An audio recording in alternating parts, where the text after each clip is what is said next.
Hi, friends. So, welcome to the Book Birthday Live. We are so excited to have you join us. I am Tara Martin, your host. We have Nate Ridgway on the call, and he is the author of a brand new book.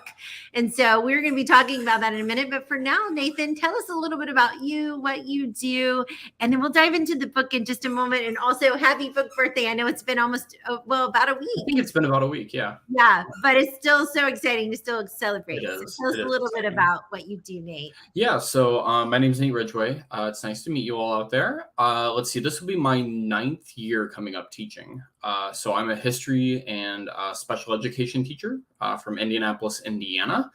And this will be, let me see. So besides my 9 years teaching, I think this is, so this is now my second book that I've written with you guys and also kind of with Matt as well.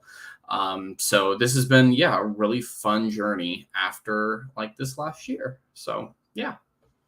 Well, we are so excited to have this new book. The new book, it is Breaking the Blockbuster Model. And Nate, tell us a little bit about why you chose to write this book. And Mhm. we'll dive into a little bit of what you hope the readers gain from this book in just a moment. But tell us a little bit about what made you want to write this book particularly. Yeah, so for me, honestly, it was this actually started off like as a blog post, like way back in like 2019, I want to say.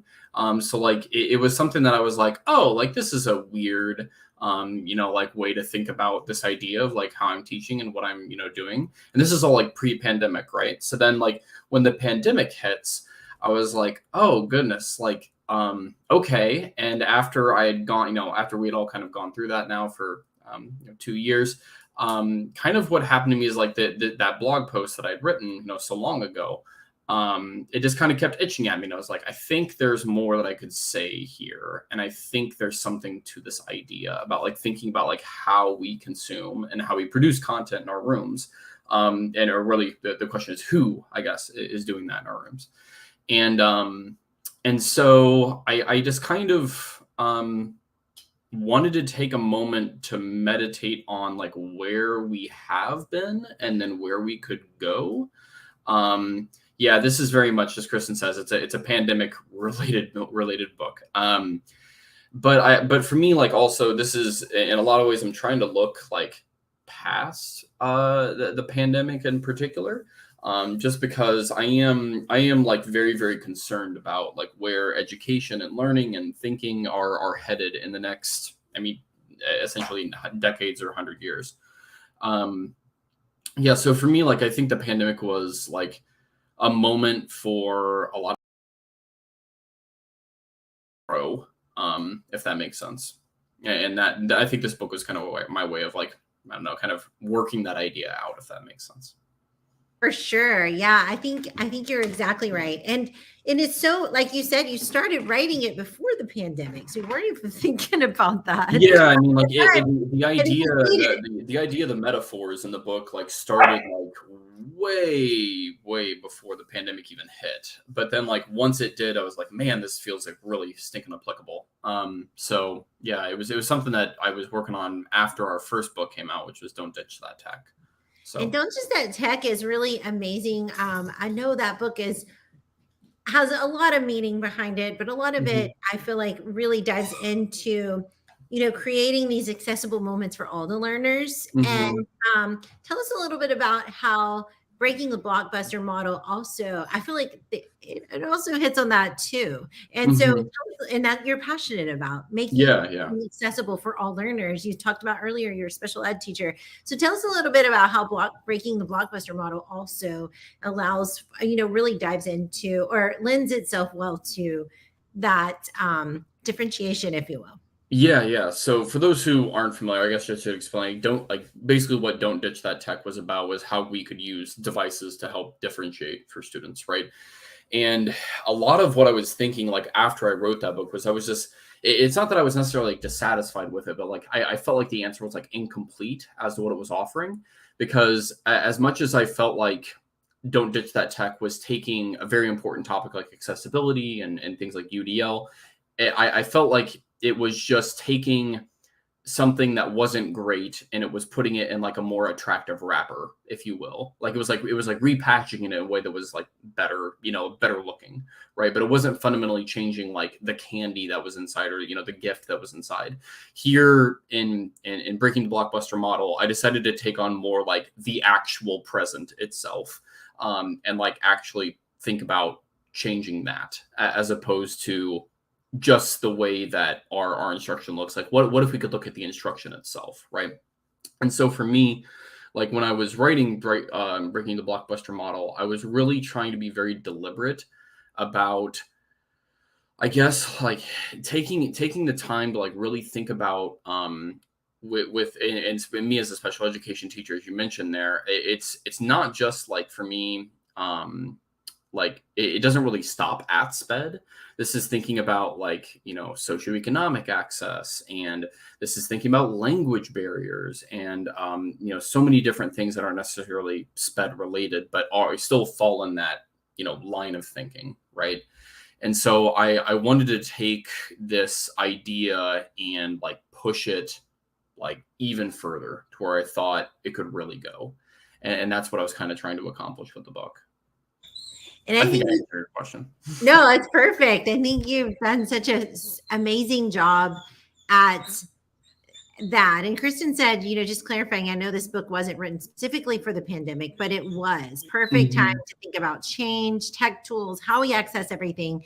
And she also mentioned earlier, and I love this, and thank you for all that's joined in, by the way, but Kristen here mentioned, we need to be thinkers, reflectors, disruptors. And I think that is so true. And I feel like both your books really hit on that too. Anything in the ditch book line, definitely Matt's big message is that. Do something different, please. Exactly. Yeah. I think that's really, really important. I can't underscore enough, and this comes from me having taught in a high poverty school for 5 years out of my 9 years of teaching, is that the status quo is not great for a lot of folks out there.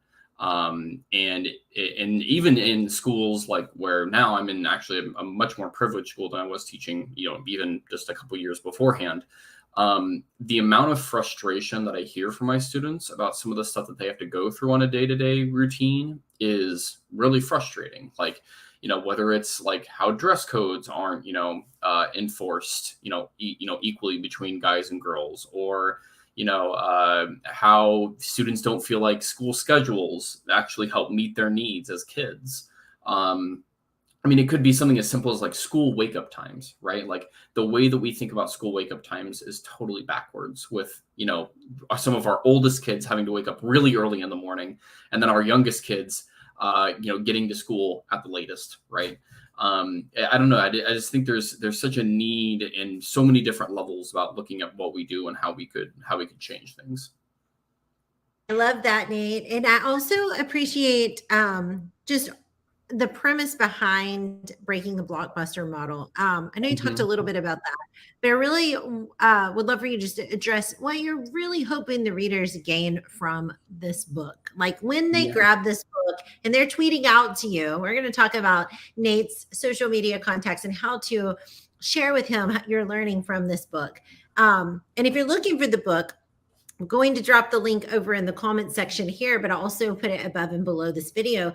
But as Nate is telling us, I want you to really just, when we're writing a book as an author, we are thinking, I wonder what, we are being intentional of what we hope our audience is going to get from it. We have an idea of what we're hoping they're going to get from it. And I'm curious if you could share that with us today. Yeah, I think there's a couple like key things that I would point to. One is that I really wanted to very much avoid the PD flavor of the month phenomenon, where like somebody, like, I don't know, like, and this always happened to me, where like I would get assigned like a book, like, like a school would give a book away and be like, cool, read this. And then like you read it and then like we never talk about it again, like 3 months, down the line. Right. I wanted to make something that was something that you would come back to and keep reflecting with over time. Because I think that good change happens with very sustained kind of like grinded kind of attention, right? I think the PD flavor of the month stuff where it's like, oh, now we're going to jump over to this cool new book that came out, and then now we're going to go to a new one like that. I've always found that experience to be like really disconcerting. It's hard to like keep up with like the ping pong of like different ideas as you bounce from like, thing to thing, right? The second thing that I really wanted people to take away from it is that I don't know how to put this. Like, you can make scholarship sexy and accessible. Like I would, I'm a bibliography nerd because I come from a history background. So like I can't remember how long like the research in the back of this book was, but I think it's like 10 pages of bibliography entries or something around that. Like, it's a lot. So like I wanted people to understand like you can take like good PD, like and like good professional learning, like you can get something that does have like good scholarly evidence to it, but it can be done in a way that is accessible and easy for people to understand. And then alongside that, and this is something else I wanted, and I think I repeat this a few times in the book, is like, you don't have to do everything at once. And that for me is a big like walk away. Is like we chunk for our students all the time, right? Like when we want them to be able to learn something new, PD should be in the exact same way. Like we should get these little bites of improvement that we can make, and we don't have to create a 7-course entree all at the same time. Like it's overwhelming. So I think those were kind of like some of my biggest, like, I want people to take away from this, that like, there is such a good, like, a thing as like something you can return to again and again, and it can be useful, but also like good, and evidence-based. And it's something that I feel like I can actually do. Right. Yeah. Yeah. I mean, it sounds like a perfect package of PD for me. I tried. So I love it. And ideally having that book on your desk and using it as a resource and that you come back to, and you're planning and you're like, oh, let me pick this up again. And you're planning next year and you're doing the same thing, because it's not held on a bookshelf. And this is something I gave this infographic in the book about, like, slow dripping, like new additions into like what you're teaching. Like you don't have to create like the Mona Lisa like on your first get-go. And that goes with like anything you make or do with your kids. Like, you're going to add bits and pieces, and you're going to keep carving or chipping or adding new things until you get something that's what you want. Right. Agreed. And I think that's so important for us as educators, not just after the pandemic, but always. Like, even before the pandemic, when we would just put so many things on our plate that we were completely overwhelmed, but especially afterward, when we are completely burnt out and overwhelmed. I know every educator I talk to that's in the system, that's how they're feeling right now. And so, unless they're on summer break and they're still just kind of like, and then they talk about that 1,000-yard stare on them. Yeah, they're kind of just like, oh my goodness, it's going to sit here for a few days. But it's really important to me that we can take these bite-sized chunks of PD, we can apply them. It's accessible to us, but like you said, it's also research-based. It's great content. It's PD that is really going to move students to a positive place, achievement, social emotional learning, whatever it is. But it also is, like you said, not only were you concerned about delivering the learning to the students in accessible ways that they could also process it, but you made sure to make this message it's doing it for the teachers too. Teachers and educators can also access it in smaller pieces, and they can take it and then build upon that. And so I just feel like Breaking the Blockbuster Model is a book for all educators. But I'm curious, do you feel like it has a limitation of who it can reach? Or no, I mean, honestly, like, I had so many valuable contributors to this book. I had Ben Cogswell, who's a kindergarten teacher out in California. He wrote one of, like, and he's a kindergarten teacher, and I'm a high school history teacher, which seem like the furthest things possible on the spectrum from each other. But he submitted like his, I had different contributors. I had Stacey Roshan, who wrote another DVC Inc. book, Tech with Heart. She contributed. Patrice Bain, who's done some excellent work on, she had a book called Powerful Teaching. I mean, I had people, Kristen, I had folks commit, submit their favorite like YouTube playlists of, different content resources. I think in terms of like, like Ben, like when he was doing his writing, like Ben has an, like, I was just blown away because I sat on like with him, for like Zoom for like 30 minutes. And like, he showed me what I call his cloned classroom, where like he uses Seesaw in such a deliberately accessible way for kids and families when they were, like when they're not there.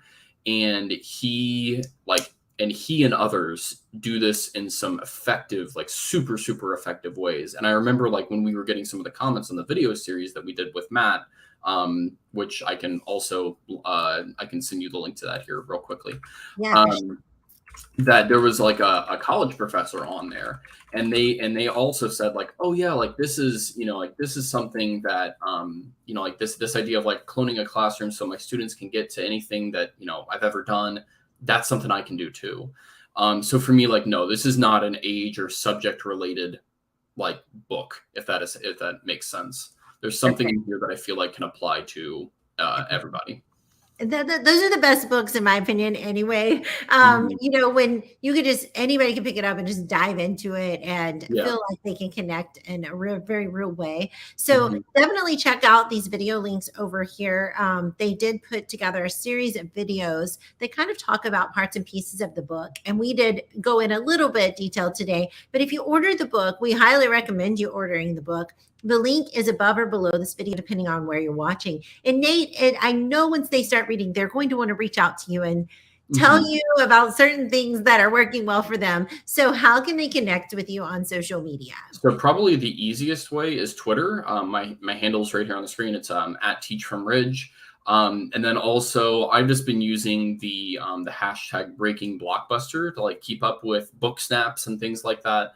But yeah, that's probably the easiest way. If you want to reach out to me on my blog, which goes with the book, I will also send you that link here real fast. Okay. So it's www.breakingblockbuster.com.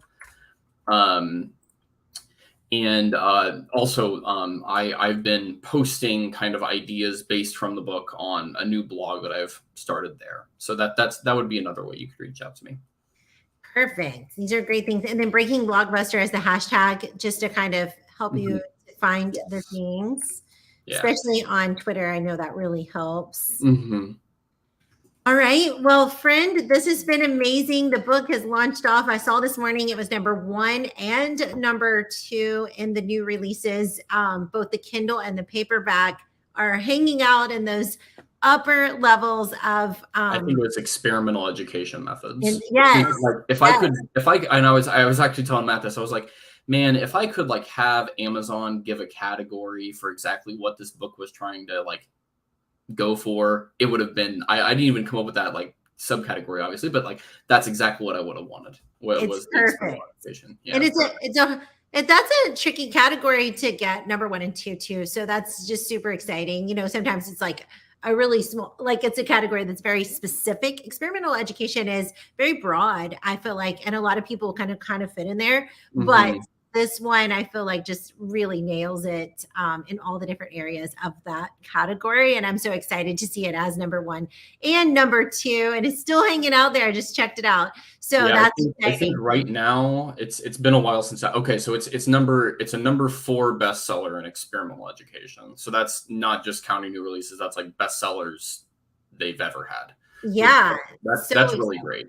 So good. So good. So if you haven't grabbed your copy, you're really missing out. You should check that link, grab your copy, and read it this summer when you have some time.